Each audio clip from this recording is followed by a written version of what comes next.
Assalamualaikum guys, selamat datang ke SRTV. So, berakhir sudah perlawanan ketiga untuk Sabah FC di pentas Asia dan kita telah memiliki kekalahan kita pertama lah. So, ini adalah merupakan satu di luar jangkaan aku sebenarnya. Kerana kalau kamu follow aku punya head to head video, aku mengatakan Sabah akan memenangi perlawanan ini, tapi aku juga menjagakan perlawanan ini akan menjadi sukar, di mana aku meletakkan 55% untuk Sabah FC dan 45% untuk Haipong, dan aku punya target adalah sebanyak 2-1. So basically ada 3 gol yang dilakukan, tapi apa yang terjadi di perlawanan ni adalah 3 untuk Haipong dan 2 untuk Sabah FC. Ada 5 gol dilakukan di sepanjang perlawanan ni. Walaupun banyak gol yang dilakukan di sepanjang perlawanan, tapi aku boleh mengatakan bukanlah merupakan satu perlawanan yang seronok untuk disaksikan hasil daripada aksi daripada kedua-dua pasukan yang berlaku dalam perlawanan ni. So agak, aku boleh cakap boring lah, lebih kurang macam tu lah, tidak berapa entertain, tidak begitu entertaining perlawanan ni. So sebelum aku pergi jauh, aku ingin maklumkan kepada anda, aku tidak menyaksikan perlawanan ni sepenuh masa, di mana aku habis kerja agak lewat sedikit. So separuh masa kedua lah baru aku start tengok perlawanan ni. So apa-apa yang bakal aku berikan komen dalam video kali ini, review ni, adalah berdasarkan lebih kepada separuh masa kedua. So of course akan ada kesilapan, of course akan ada kekurangan, aku minta maaf dulu untuk awal aku minta maaf kepada kamu, dan kamu boleh tambah apa yang kurang di dalam video ni, dan kamu boleh cakap aku salah jugalah. Okay, kita betulkan di ruang komentar di bawah. So jom kita mulakan. Jadi guys, apa yang berlaku di sini adalah lebih kepada kesilapan yang dilakukan oleh pemain Sabah FC, aku boleh katakan, especially untuk di bahagian pertahanan lah. So aku mulakan dulu dengan gol yang dilakukan pada minit ke-14 dan minit ke-18 daripada Haipong ni. Agak pelik dan unik gol tu sebenarnya. Satu, ia dilakukan di luar kotak di Sabah FC. Gol pertama, kalau aku tidak silap, adalah merupakan satu gol yang sepatutnya boleh ditidakkan kerana percubaan daripada tepi. Aku tak tahu apa niat dia sebenarnya, sama ada untuk membuat hantaran lintang ataupun memang untuk membuat percubaan tidak disambut oleh mana-mana pemain Sabah FC, baik pun goalkeeper Sabah FC. Sebaliknya semua pemain termasuk Haipong sendiri pun cuma memerhatikan bola tu sendiri masuk ke dalam gawang Sabah FC. So itu adalah merupakan orang gol yang tidak sepatutnya berlaku, tapi tuah milik kepada Haipong lah untuk gol ke minit 14, dan seterusnya pada minit ke-18 tu, itu adalah percubaan yang bagus juga daripada pemain Haipong ni, tapi again percubaan tu pun dilakukan di luar kotak D juga. Sebenarnya kalau kita tengok boleh ditampan oleh Damian, tapi macam aku nak tahu lah, mungkin kerana kedudukan dia yang kurang sesuai untuk menjatuhkan badan menepis bola tu, ataupun weak hand. Ini yang boleh katakan benda yang sering dikatakan kepada penjaga gol MU juga, iaitu Andre Onana untuk beberapa perlawanan sebelum ni. Weak wrist lah orang cakap macam tu, kerana tidak cukup kuat untuk menampan bola tu keluar. So ini adalah merupakan bagi aku 2 gol yang tidak sepatutnya berlaku pada minit ke-14 dan minit ke-18. Walau macam mana pun, aku mengambil kira gol yang dilakukan pada minit ke-72 oleh pemain yang sama juga menjaringkan pada gol ke-18. Ini aku nampak sudah tu, aku bilang that's it lah, tiada satu orang pun kawal pemain ni. Memang kita memberikan dia masa yang cukup lama untuk memplacing bola dan kedudukan dia dengan cukup bagus dan menolak bola masuk ke dalam gawang Sabah FC. Aku tak tahu siapa yang perlu dipersalahkan untuk kedudukan ni. Adakah kerana defender kita lebih menumpu kepada membuat satu line di berhadapan dengan Damian sehingga mengabaikan pemain tersebut, kerana yang skor ni adalah defender Haipong, ataupun pemain midfield kita yang berdekatan dengan pemain tersebut tu, Sadir Ramlani, tidak membuat cover up yang cukup bagus bagi melakkan gol ke-72.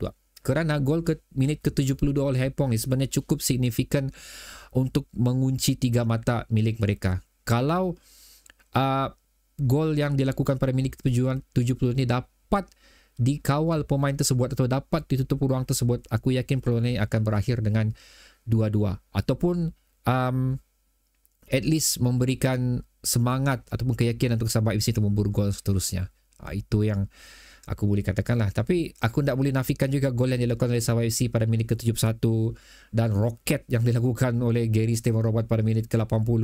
Beliau sendiri pun tidak menyangka gol tu masuk.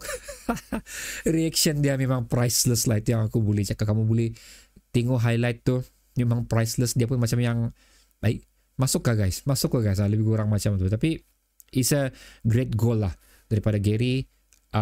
Antara gol yang terbaik dilakukan oleh beliau di sepanjang musim Sabah FC beraksi di tahun 2023 ni. Antara benda yang syok untuk aku sharekan kepada kamu di sini adalah statistik yang diberikan oleh sofascore.com. Kalau kamu tengok di sini, of course position adalah milik Haipong sebanyak 55% di situ dan 45% untuk Sabah FC.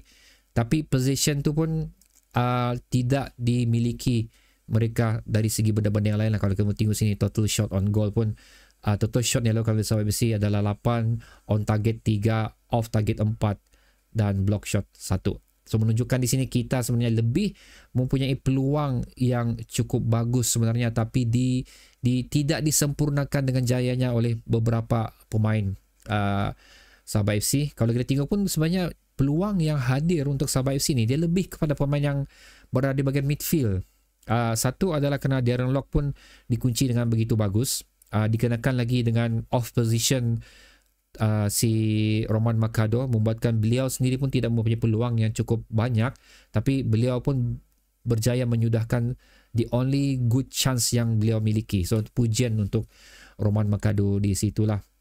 Dan kalau kita tengok lagi di sini guys, untuk big chances pun miliki oleh Sabah FC, shot inside box pun miliki oleh Sabah FC, shot outside box lebih kepada Haipong lah, kerana aku rasa Haipong tahu yang bukan senang untuk memasuki bahagian pertahanan Sabah FC ni, kecuali gol ketiga yang dilakukan oleh Haipong tu begitu memang kesilapan lah, aku boleh katakan, kerana kita lebih memiliki peluang yang bagus, kerana kita ada 4 percubaan di dalam kotak di Haipong tapi tidak disempurnakan dengan sebaiknya. Dari segi passes pula guys, kalau kita tengok di situ,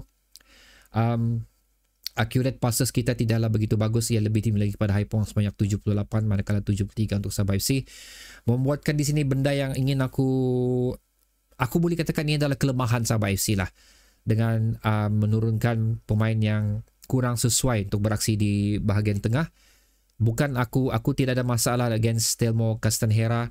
Aku tidak mengatakan beliau tidak bagus, pasal kalau kita tengok dari segi rating yang diberikan oleh sofascore.com ni pun, minta maaf aku tak dapat share, Telmo Castanheira adalah merupakan pemain yang mempunyai poin yang cukup tinggi, 7.4 kah kalau kena silap selain daripada Sadil Ramdhani kah, antara yang mendapat 7.2 kalau kena silap, lebih kurang begitulah.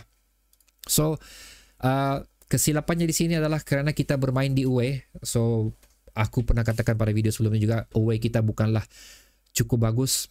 Aku lebih nampak di sini sekiranya kita meletakkan satu pemain yang dedicated untuk beraksi sebagai defensive midfield, boleh membantu kita untuk mengemudi bahagian tengah dan juga cuba untuk memenangi perlawanan ini. Tapi sebaliknya kita lebih meletakkan kepada 2 pemain yang lebih kepada attacking di bahagian midfield, iaitu Stu dan juga Telmo Castanheira.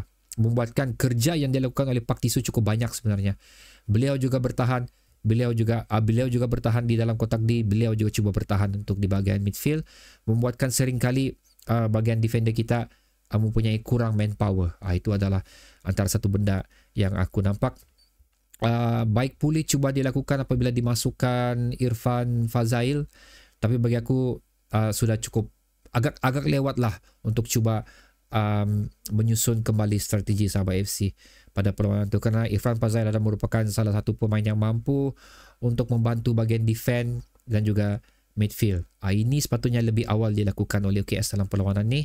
Dan seterusnya bagi aku, memasukkan Jeffrey Chew pun pada menghampiri ujung perlawanan adalah merupakan satu tindakan yang sia-sia jugalah, kerana aku rasa beliau lebih layak untuk dimasukkan lebih awal, dan kita lebih menumpukan kepada satu striker, di mana antara kesilapan yang seterusnya adalah meletakkan Roman Mercado di bahagian wing, kerana bagi aku antara Darren Lock dan Roman Mercado, again aku tidak ada masalah untuk kedua-dua pemain ni, aku suka dua-dua pemain ni, tapi aku lebih kalau akulah, aku lebih menaruh harapan aku kepada Roman Mercado untuk menjaringkan gol lah berbanding Darren Lock. Itu bagi akulah So again, tidak banyak benda yang aku boleh share untuk video review kali ini pasal aku again melihat pada separuh masa kedua saja. Tapi basically aku sudah share dengan kamu apa kesilapan yang dilakukan, apa yang sepatutnya perlu dilakukan lebih awal, bukan yang dilakukan pada separuh masa kedua tu pada minit ke-60 baru dimasukkan pemain-pemain tertentu di dalam posisi yang sepatutnya diambil oleh pemain tu lebih awal. So okay guys, itu adalah basically aku punya. Oh ya, satu lagi aku mau share dengan kamu adalah mengenai kedudukan. Ini bukan aku anulah, ini macam bagi aku apa-apa sialah. Kalau kamu mau begitu sialah. Untuk orang yang buat table ni. So kejap ini aku mau share kamu perhatikan di bawah ni. Alamak. Okay. Aku nak kisah sebenarnya Sabah nombor 1 atau Sabah nombor 2 kerana kita berkongsi mata, tapi apa yang aku kisah adalah goal difference yang di sini. Sepatutnya goal difference kita 3 gol melebihi High Pong, sepatutnya kita berada di tangga pertama. Agak signifikan untuk kita berada di tangga pertama kerana apabila kita berada di tangga pertama, kita memang layak untuk ke pusingan seterusnya dan kita akan menentang klub yang berada di tangga kedua. Lebih kurang macam itulah. So kalau ikut sini, ini adalah tujuan goal difference ni guys, adalah menentukan untuk siapa yang akan berada di atas sekiranya mata yang dikutip adalah sama. So sepatutnya kita berada di tangga pertama lah. Itu sebenarnya lah. Tapi aku apapun lah, masih banyak perlawanan lagi. So tak kisah. Cuma yang aku kisah sekiranya habis sudah perlawanan, tapi kita berada di tangga kedua sedangkan kita mempunyai goal difference yang lebih berbeza, lebih banyak daripada pasukan lain. Itu agak bilang orang potong mood sikit lah. Okay, lebih kurang macam tu. So guys, sampai situ saja. Sila tekan komen kamu pula di ruang komentar di bawah. Aku yakin ada banyak benda yang kamu ingin katakan mengenai perlawanan ni. So kita berjumpa lagi di video akan datang. Assalamualaikum.